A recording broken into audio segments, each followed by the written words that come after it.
Mastering English Sounds, The Power of Minimal Pairs. Introduction. Do you say the right words, but people still don't get you? Or, when you listen, do some English words sound the same, making it hard to know which word is used? Many English learners have this problem, and it's okay. English has many sounds. Sometimes, a tiny change in how we say a word changes what it means. Learning English is not just about knowing words. It's about talking to people, sharing ideas, and being understood well. How you say words helps you connect with others. What if there was an easy, strong way to fix these sound problems? What if you could train your ears to hear small sound differences and your mouth to make them right? This is where minimal pairs are helpful. Think of minimal pairs as your secret tool for clearer English. They are two words that sound very much alike, like twins. The big secret? They only have one small sound that is different. This tiny difference gives them their own meaning. Let's see an example. Ship and sheep. They sound close, right? The only difference is that small sound in the middle. In ship, it's a short I sound. In sheep, it's a longer E sound. If you say ship when you mean sheep, or the other way, people can get confused. Imagine saying you want to buy a ship when you really wanted a sheep. These small sound differences can change everything. Here is another pair, bit and beat. Again, only one sound is different, the short I versus the long E. Or look at pan and ban. The difference is at the start, the P sound versus the B sound. Getting this one small sound right helps people understand you better. When you practice with these minimal pairs, you don't just learn words. You train your ears to hear small differences and your voice to make them correctly. In this book, we made a simple and helpful guide to help you learn these important English sounds. We will show you the most common and difficult sound differences that learners often find. Each part will focus on certain groups of minimal pairs. It will give you the tools to find and fix the sound mistakes that might be stopping you. You will find easy explanations, clear examples, and useful practice that will help you feel more sure of yourself, step by step. Our goal is to help you talk more clearly and with more confidence. By learning to master these minimal pairs, you will speak English better and understand more. People will understand you more easily, and you will hear better too. So, are you ready to make your English sound clearer and more sure? Do you want to talk to people without confusion? Then let's start this fun trip together. You can learn to master English sounds. It all begins with understanding the small but important differences in minimal pairs. Turn the page and let's begin. 1. Understanding English pronunciation. I am Professor Pronounce. We will learn about English sounds together. Think of spoken English like a big house. A house is made of many small bricks. The small bricks of English are the sounds we make. We call these sounds phonemes. They are the smallest sound pieces that can change a word's meaning. For example, the word cat has 3 sounds, K, A-E, and T. If you change one sound, like the middle one, you get caught K, turned alpha, T, or cut K, turn V, T. See how a small sound change makes a new word. Knowing these small sound bricks helps you speak and understand English much, much better. You might ask, why is English pronunciation hard? This is a good question. English is tricky for learners for a few reasons. One big problem is how we write English words. Our spelling can be confusing. Look at the letter A. In cat, it makes a short sound. But in car, it is a longer sound. And in cake, it sounds like I. The same letter can make different sounds. This is not like some other languages where letters always make the same sound. English likes to surprise us. Then there are the sounds themselves. English has many sounds. Some might be new to you. Your own language might not have a sound like the th in think or this. Or maybe your language has sounds that English does not use. When our ears and mouths are not used to certain sounds, it takes practice to hear them well and to make them ourselves. This leads to an important point: small differences. Many English words sound very much alike. Only a tiny change in one sound makes them different. Think of ship and sheep. They sound very close, right? A small change in the middle sound. Or pen and pin. Again, a small change in the middle sound. These small differences are like secret codes. If you don't hear or say them right, you might say the wrong word. This can cause confusion. Let me tell you about Maria. Maria was from Spain. She was very smart. She knew a lot of English grammar and words. But when she spoke, people sometimes looked confused. One day she wanted to say she would sit on a chair, but she said she would sheet on a chair.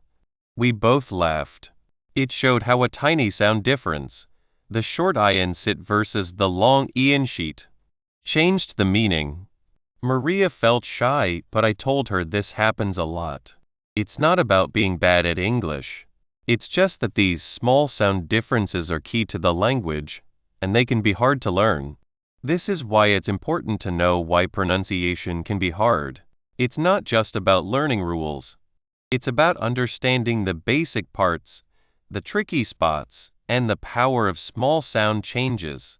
When you know why a sound is hard, you can try it with more confidence and a better plan. It helps you think, this is a specific challenge, and here is how I can fix it, instead of I'm just not good at this. The good news is that your ears and your mouth work together. Being able to hear the difference between two close sounds is the first step to saying them correctly. And the more you practice saying them, the better your ears get at hearing them. It's a great cycle. When you can clearly hear the difference between ship and sheep, it will be easier to say them right. And when you say them right, you will be more sure that others will understand you.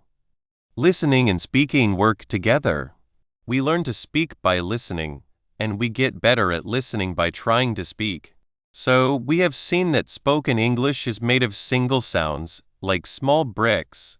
We have also seen why English spelling can be confusing and why some sounds may be new. Most important, we have started to learn that even a small sound change can make a big difference in what a word means. This is where the magic happens, and where we will find a strong way to focus on these small differences. This focus will help you hear better and speak with more confidence. Now that we understand the basic parts of English speaking and why learning them can be a challenge, we are ready to find a strong and useful tool that helps with these small sound differences. This tool will help you listen more clearly and speak with more confidence. 2. Listening and speaking skills. When you first start learning English, it can feel like a big jumble of sounds. You hear words, but sometimes they all sound a little too similar.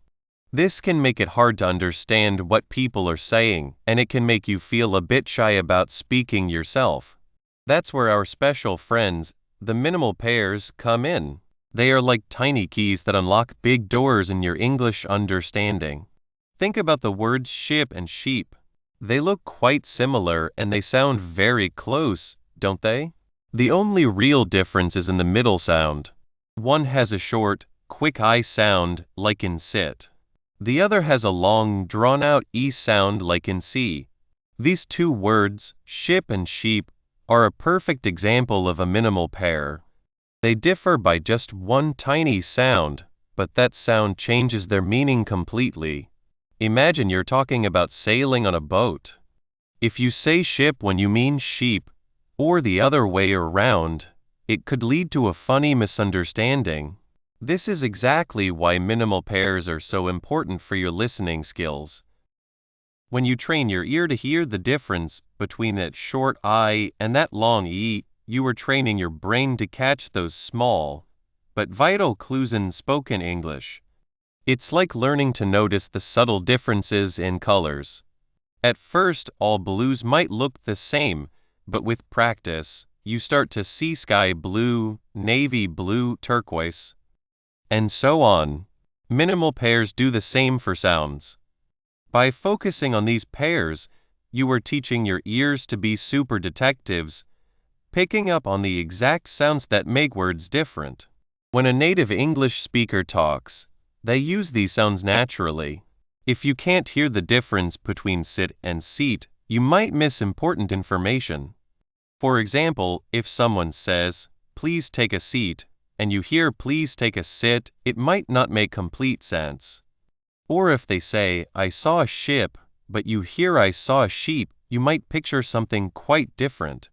These small sound differences are everywhere in English, and being able to spot them makes a huge difference in how much you understand. It's not just about recognizing words, it's about understanding the exact meaning the speaker intends. This focused practice on minimal pairs helps your brain become much more efficient at processing spoken English. Instead of your brain having to guess or fill in the blanks all the time, it starts to recognize the precise sound patterns. This means you can follow conversations more easily, understand movies and songs better, and feel more confident that you are catching every important detail. It's like upgrading from a fuzzy radio signal to a crystal clear broadcast. Now, let's talk about speaking. This is where the magic of minimal pairs really shines for many learners. It's one thing to hear the difference, and another to make that difference yourself when you speak. Many English learners, especially those whose native languages have different sound systems, often substitute sounds. For example, they might use a sound that is similar, but not quite right for the English word. This is perfectly normal when learning a new language. However, it can lead to your words sounding unclear or even changing their meaning. Minimal pairs give you a direct way to fix these pronunciation issues. When you practice saying ship and sheep over and over, paying close attention to how your mouth and tongue move. For each sound, you are actively retraining your muscles. You learn to feel the difference in your mouth. For the short I in ship, your mouth is a bit more relaxed, and the sound is quick. For the long E in sheep, your mouth is more stretched, like you're smiling a little, and the sound is held longer. This targeted practice means you aren't just randomly trying to improve your pronunciation. You are working on the exact sounds that cause confusion. If you consistently say leave when you mean live, or beach when you mean bitch, a word with a very different meaning and often considered offensive, practicing the minimal pairs leave alive and beach bitch will help you make that crucial sound difference. It's about precision. You're not aiming for perfection or a specific accent. You're aiming for clarity. You want to be understood, and minimal pairs are your most effective tool for achieving that. Think about a time you might have struggled to explain something important. Perhaps you were trying to ask for directions or order food.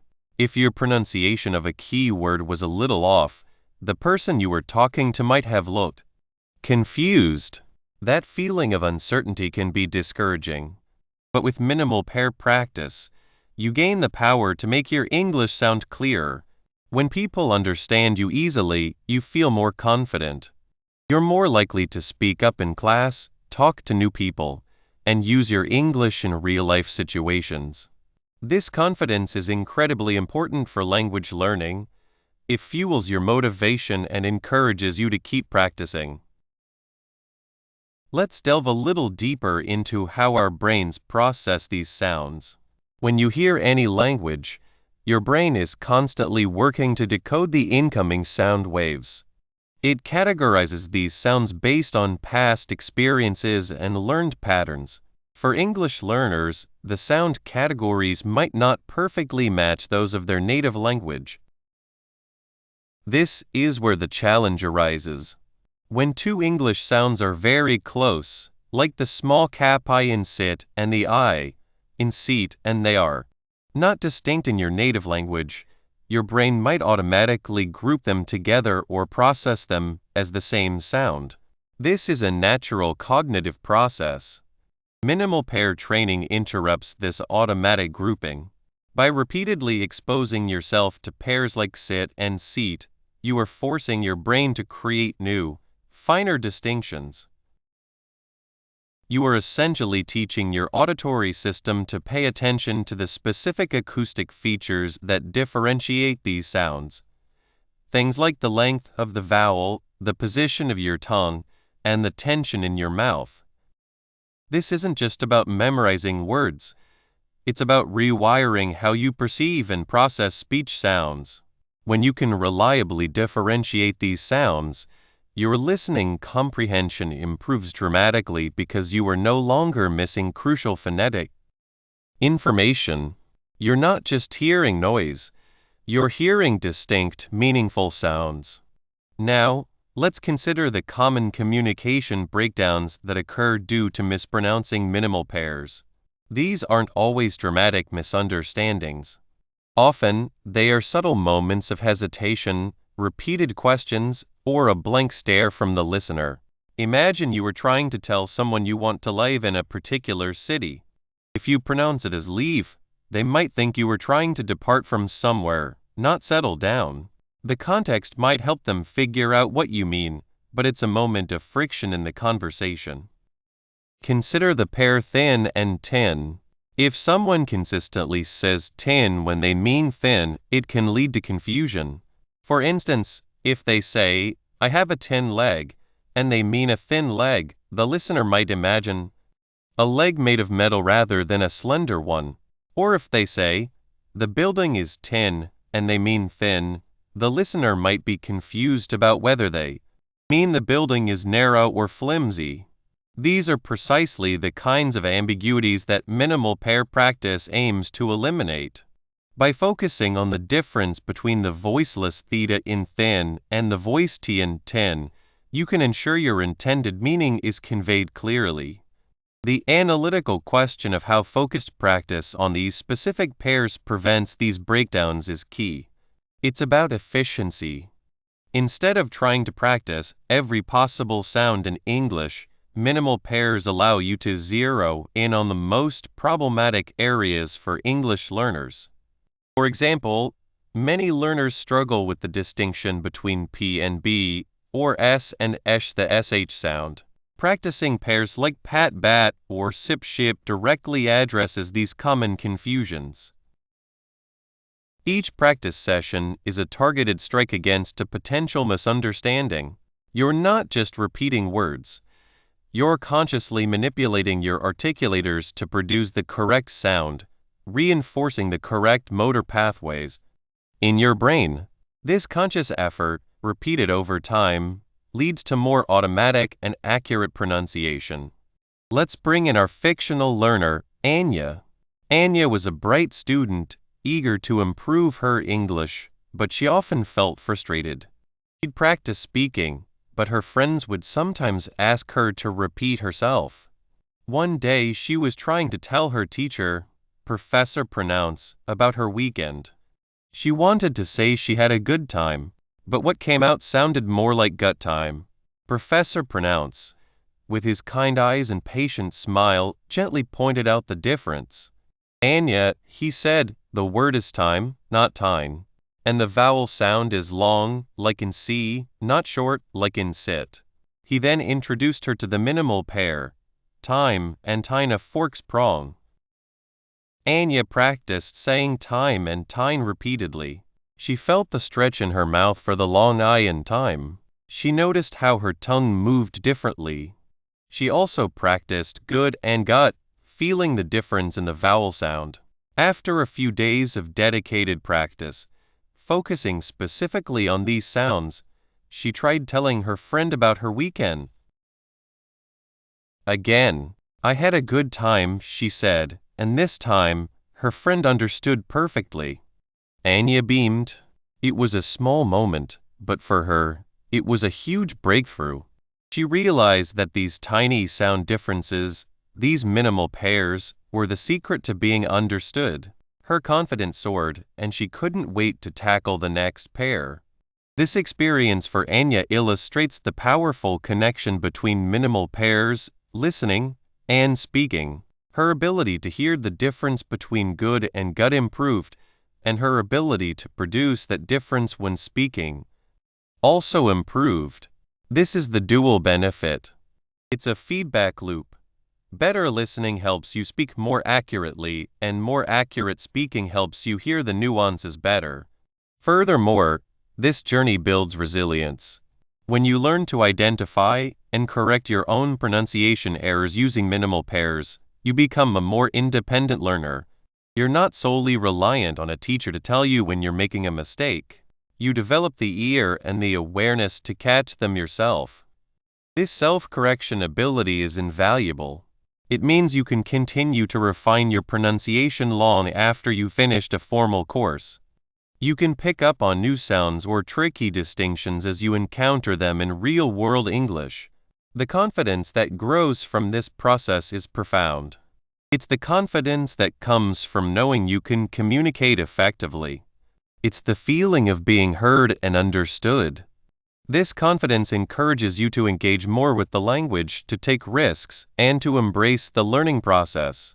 Instead of fearing mistakes, you start to see them as opportunities for growth, guided by the power of minimal pairs. The analytical question about the most common communication breakdowns is deeply intertwined with the sounds that are often challenging for learners from specific language backgrounds. For instance, learners from East Asian languages might have difficulty distinguishing between R and L, leading to confusion between words like right and light, or read and lead. Speakers of Romance languages might struggle with the English theta as in, thin versus S or F, resulting in confusion between think and sink or three and free. The PVSB distinction can be hard for speakers of languages that don't have these sounds at separate phonemes. Practicing minimal pairs directly targets these specific phonetic challenges. When you focus on pat and bat, you are not just learning two words, you are learning to control your vocal cords and airflow to produce two distinct sounds that carry different meanings. This targeted approach is far more effective than general pronunciation drills. The power of minimal pairs lies in their ability to transform abstract phonetic knowledge into practical, usable skills. They offer a clear path forward, demystifying the complexities of English pronunciation. By systematically working through these pairs, you are not just memorizing rules, you are actively building the auditory discrimination and articulatory precision needed for clear and confident communication. You are equipping yourself with 3. Role of minimal pairs in learning. Sometimes, learning English feels like trying to hear a whisper in a loud room. You hear some words, but others get lost. Or you say something, and the other person looks confused. You don't know why. This happens to many English learners. It's often because of small, tiny differences in sounds. These small differences can change the meaning of words. Imagine you want to eat food, but you say fud. Or you want to talk about your ship, but you say sheep. These little mistakes can be funny, or they can cause confusion. This is where our special tool, minimal pairs, helps. Minimal pairs are like a secret key to better listening and speaking. They are words that sound almost the same. They differ by just one small sound. Think of them as twins who look alike but have one tiny difference. Let's see why these small sound differences are important. They are not just for actors or radio hosts. They are for everyone who wants to feel good when they speak and listen in English. Getting better at listening. One of the hardest things when learning a new language is hearing all the sounds. Our ears are used to the sounds of our first language. When we hear English, our brain tries to make the new sounds fit the old patterns. It's like trying to put a square block into a round hole. It doesn't fit, and something is lost. Minimal pairs are like a special training for your ears. They help you become a sound detective. When you practice words that are almost the same, like bat and pat, you train your brain to listen for the exact moment the sound changes. In bat, your voice vibrates when you make the first sound. This is a voiced sound. In pat, your voice does not vibrate. This is an unvoiced sound. By focusing on these pairs, you start to hear small differences you might have missed before. You notice the slight puff of air in pin compared to a bigger puff in bin. You learn to hear the short sound in sit and the longer sound in seat. It's like suddenly seeing new colors that were always there. This makes you better at understanding people who speak English, even when they speak fast or when there is noise. You will catch more words, understand more sentences, and feel less lost in talks. Fixing specific speaking mistakes. Many learners have trouble with certain sounds. They might use a sound from their own language or an easier sound in English. For example, some people find the English th sound hard, like in thin or this. They might say tin instead of thin or dis instead of this. Minimal pairs are great for fixing these problems. Instead of practicing many random words, you can use pairs that focus on the sound you find difficult. If you have trouble with th, you can practice pairs like thin and sin, or thought and sought. Each time you say these words, you focus on making the th sound correctly. This focused practice works very well. It's like a doctor giving you a specific medicine for a specific problem, not just a general tonic. You don't waste time on sounds you already make well. You focus only on the areas that need help. For learners who have trouble with v and w, practicing pairs like vest and west or very and wary helps them feel the difference in their mouth and hear it better. This way of practicing makes your learning time much more useful. Building confidence and avoiding confusion. Have you ever felt bad when you speak and the other person doesn't understand you? It's hard, right? Your grammar might be correct, but the sound is not quite right and your message gets lost. This can make you feel unsure and scared to speak. When you work with minimal pairs, you build a path to clearer talking. By learning the differences between sounds, you make sure your words are heard the way you mean them.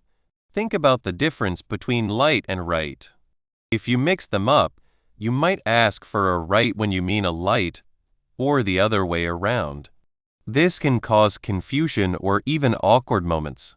By practicing pairs like light and right, you train yourself to make and hear the different L and R sounds. As you get better, your speaking becomes more exact. This exactness makes misunderstandings less likely. When people understand you easily, you feel stronger. You will want to join conversations, share your thoughts, and connect with others. Feeling more confident is a big part of learning English well. It's not just about sounding right. It's about being understood and feeling good about your ability to talk. Efficient practice. Let's be honest, learning a language takes time and effort. We want to make sure the time we spend practicing is as useful as possible. This is where minimal pairs are great. They offer a very efficient way to improve your speaking. Instead of picking words to practice randomly, minimal pairs let you focus on specific sound differences. For example, if you want to get better at making the S sound and the SH sound, you can focus on pairs like sin and shin, or sip and ship. Each pair gives you a chance to practice the difference between these two sounds. This focused practice is much better than practicing a long list of words that are not related. You are not just saying words. You are actively working with the small differences that make English sounds unique. It's like a chef practicing one knife cut over and over to make it perfect, instead of just chopping different vegetables. This focused practice means you can get much better in less time. You get more results for your study time, a base for more learning. Learning individual sounds well is the first, important step to speaking English with confidence. But what happens after you learn the basic sounds? Where do you go next? This is where the strong base built by minimal pairs becomes even more important. English speaking is not just about single sounds, it's also about how those sounds go together in words and sentences. This includes things like word stress, which part of a word to say louder, sentence stress, which words in a sentence to say louder, and intonation, how your voice goes up and down. If you haven't learned to tell apart similar sounds, these more advanced parts can be harder to understand. For example, the meaning of a sentence can change based on which word you stress. If you are not sure about telling sounds apart, you might also struggle to hear or make these stress patterns correctly. But when you understand minimal pairs well, you have already trained your ears and your mouth to notice small differences. This makes it much easier to then focus on the rhythm, flow, and music of spoken English. It's like learning your ABCs perfectly before you read books. The skills you build with minimal pairs are the building blocks for all other parts of speaking English smoothly and naturally. The sound detective at work. A learner's story. Let me tell you about Maria. Maria came from a place where the vowel sound in sit and the vowel sound in seat are the same. For her, these words sounded the same. When she first started learning English, she would often say, "I want to sit on the seat," when she meant "I want to sit on the seat." Or she'd say, "I need to find my sheet," when she was looking for her ship. This caused much confusion for her and for the people she spoke with. Her teacher, who knew how useful minimal pairs were, taught her about them. They started with the sit-seat pair. The teacher explained that in sit, the vowel sound is short and relaxed, like a quick breath. In seat, the vowel sound is long and stretched, like a slow smile. Maria practiced saying them many times. She would make the sound in seat longer. She would shape her mouth a little differently. The teacher asked her to feel the difference. Was her mouth more open for seat? Did the sound last longer? Then they moved to other words with the same sound difference. Bit vs. Beat, fill vs. Feel, live present tense vs. Leave.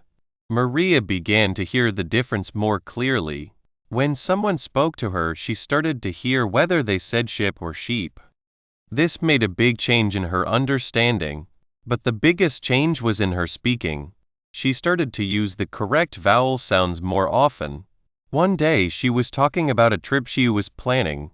She excitedly told her friend, "I am going to visit my aunt next week." Before, she might have said, "I am going to visit my aunt," but now she tried hard to make that short vowel sound just right. Her friend understood her perfectly and said, "Oh, that's wonderful. I hope you have a great visit." For Maria, this wasn't just about learning a new sound, it was about connecting with people. It was about being able to share her plans and her excitement without worrying that she would be misunderstood. Minimal pairs gave her the tools to make that connection. They helped her move from feeling unsure to feeling confident and clear. How does comparing sounds help the brain? You might wonder, how does hearing two similar words actually change how our brain works? It's quite interesting. When you hear two words that are almost the same, like pen and bin, your brain has to look very closely at the exact point where they are different. It's like your brain turns on a special difference finder. For pin and bin, the difference is the very first sound. In pin, the sound is made without your voice box vibrating. In bin, it is made with your voice box vibrating. When you practice these pairs, your brain learns to notice that one difference. It makes the brain pathways stronger that recognize and process that specific sound difference. This is called auditory discrimination training. Your brain is trained to discriminate, or tell apart, very small sound signals. This is not just about hearing, it's about actively thinking about and sorting sounds. In the brain, this process helps to make the hearing part of the brain work better. By showing these small differences again and again, you are teaching your brain to be more sensitive and exact in how it analyzes sounds. This better sensitivity then helps you understand all spoken English, not just the words you practiced. It makes your listening stronger and less likely to make mistakes because of similar sounding words. Making correct sounds part of you minimal pairs don't just help you hear the difference. They are very good at helping you make the correct sound yourself. When you practice a pair like vest and west, you are not just saying the words. 4. Practicing sound differences. Knowing that two words like ship and sheep sound a little different is one thing, but truly hearing that difference and then making that difference with your own voice is another thing completely. This is where the real magic of learning English sound starts. We have learned what minimal pairs are. These are pairs of words that sound almost the same, but differ by just one small sound. Now, it's time to stop just knowing and start doing. It's time to practice. Think of it like learning to play a musical instrument. You can read about how to hold the guitar. You can understand how chords work. But you won't make beautiful music until you pick it up and practice playing those chords and strumming those strings again and again. Learning English sounds is very similar. We need to train our ears to hear the small differences and train our mouths to say them clearly. This is the main part of what we call the hear it, say it cycle. This cycle will help you get better. Let's begin with the hear it part. This is all about training your ears. For many people learning English, sounds that seem very different to someone who speaks English naturally might sound very similar. This is normal. Your brain is used to the sound patterns of your first language. Our job now is to help your brain get used to the new patterns of English. One of the best ways to do this is through listening exercises. Imagine I say a word, and you have to tell me which word it is. It's like a little game. I might say sit or seat. Your job is to listen closely. Did I say the short I sound, like in sit, or the long E sound, like in seat? At first, it might feel like guessing. But with practice, your ear will start to notice the clues. We can make this even more fun. I might say 3 words. Sit, seat, sit. And I will ask you, which word is different? You will hear sit, then sit again. You will quickly see that seat is the word that stands out. It is the one that is not like the others. This kind of exercise helps you not just find a sound, but also to compare it with another sound. It makes you better at noticing the small differences. Sometimes, the difference between two sounds is so small that even when you hear them one after the other, it's hard to tell exactly what the difference is. This is especially true for sounds made in similar parts of your mouth. For example, the sounds P and B. Words like pat and bat are minimal pairs. When you say pat, your lips come together quickly and then open, and your throat does not make a buzzing sound. When you say bat, your lips also come together, but this time, your throat makes a buzzing sound. It is that small buzzing in your throat that makes the difference. To practice hearing this, I might say a sentence like, I want a new.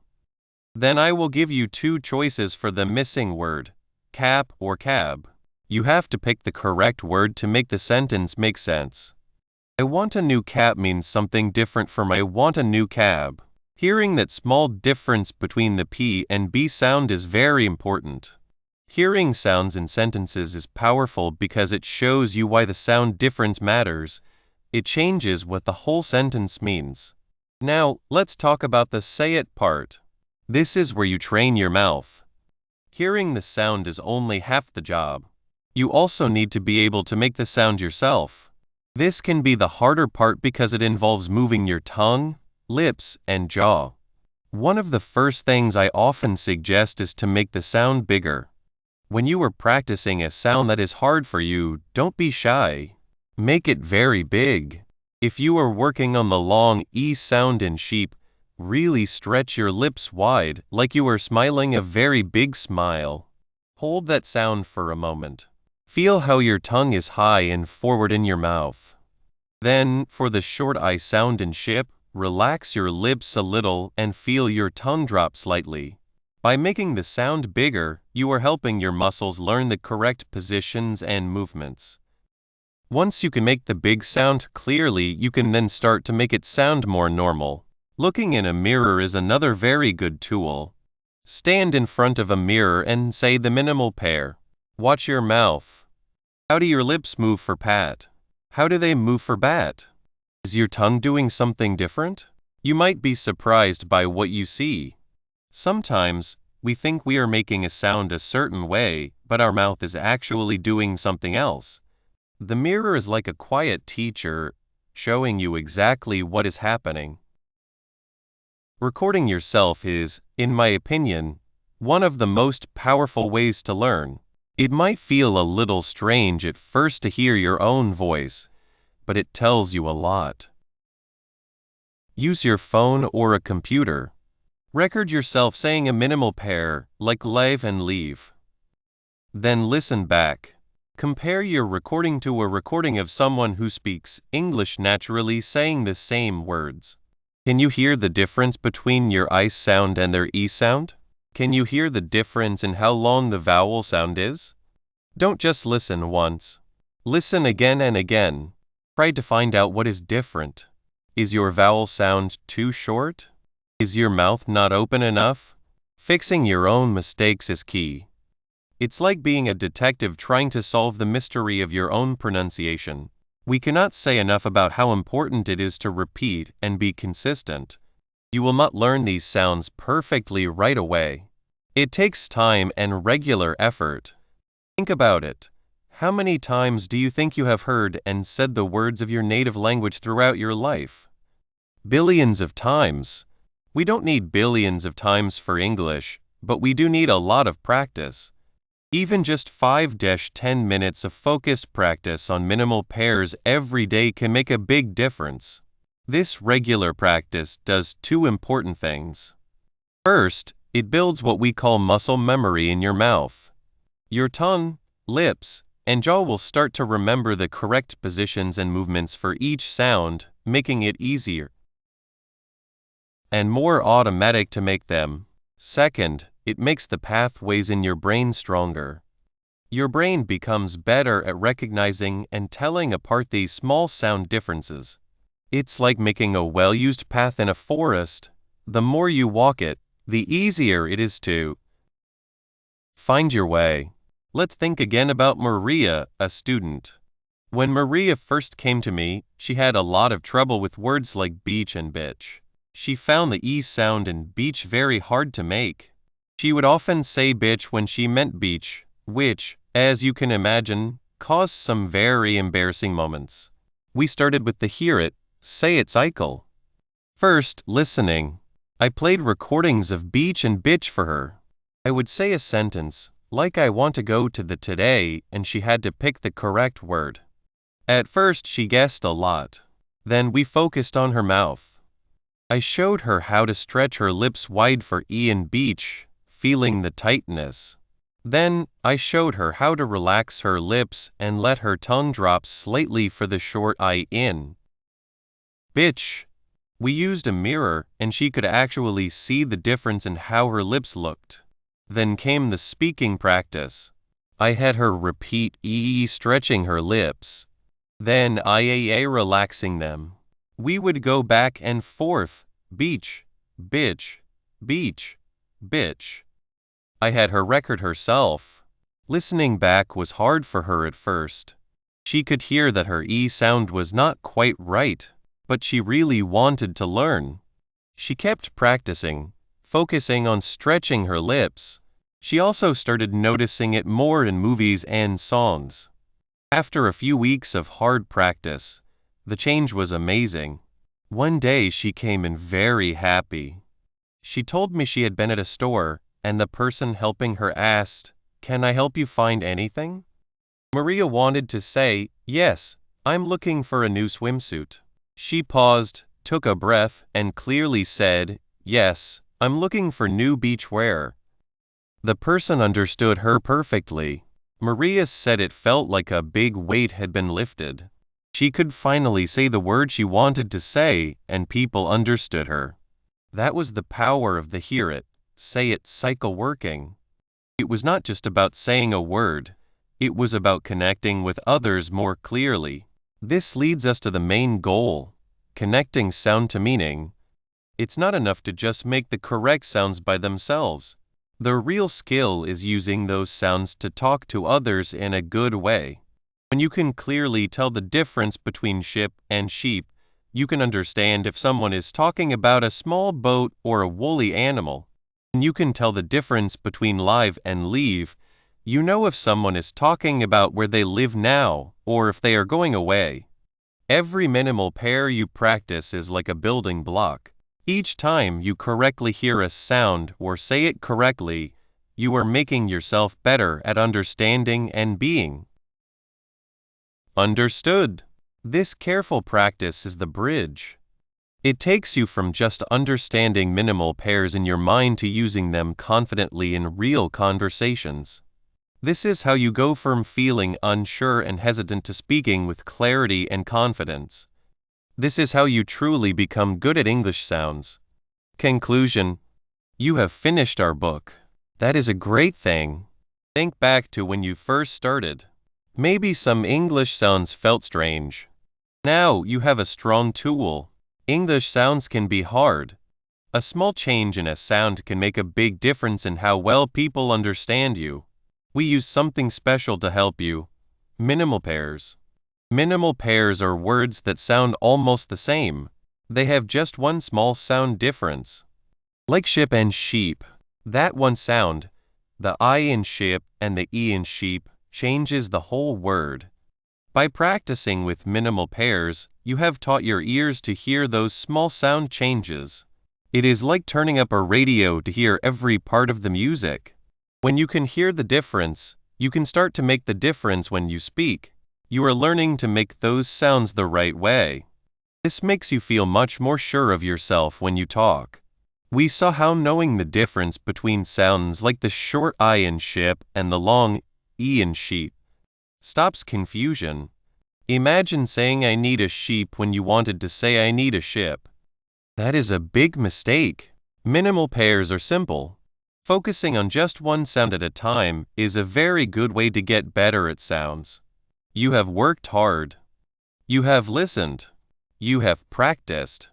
You have gotten much better. Feel happy about that. This book gave you what you need to be good at English sounds. But being good is something you keep doing. Do not let your new skills go away. Make it a habit to look again at the minimal pairs that were hard for you. Listen for these sound differences in movies, songs, or when people talk. Your ears will get even better. Try to use the words in sentences. Say them out loud. The more you practice, the easier it will feel. When you hear a word that does not sound quite right, think, is there a minimal pair I can use to practice this sound? Keep using the exercises in this book and find other ways to practice. Talking with others is a good way to see how well you are doing. Getting better at sounds is not just about sounding right. It is about being understood. It is about connecting with people. When you speak more clearly, there are fewer mix-ups. People will understand your thoughts, what you need, and your stories more easily. This makes you feel more confident in all parts of your life, at work, with friends, or when you travel. It lets you say what you mean and build better friendships. By learning English sounds with minimal pairs, you are not just learning words, you are learning to speak clearly and with confidence. Your trip to learning English sounds has just started, and the way ahead is good. You have the knowledge and the tools. Believe that you can keep getting better. Every word you say clearly is a step ahead. Thank you for being with us on this trip. We hope you do very well as you keep speaking English with confidence and clarity. Have fun practicing.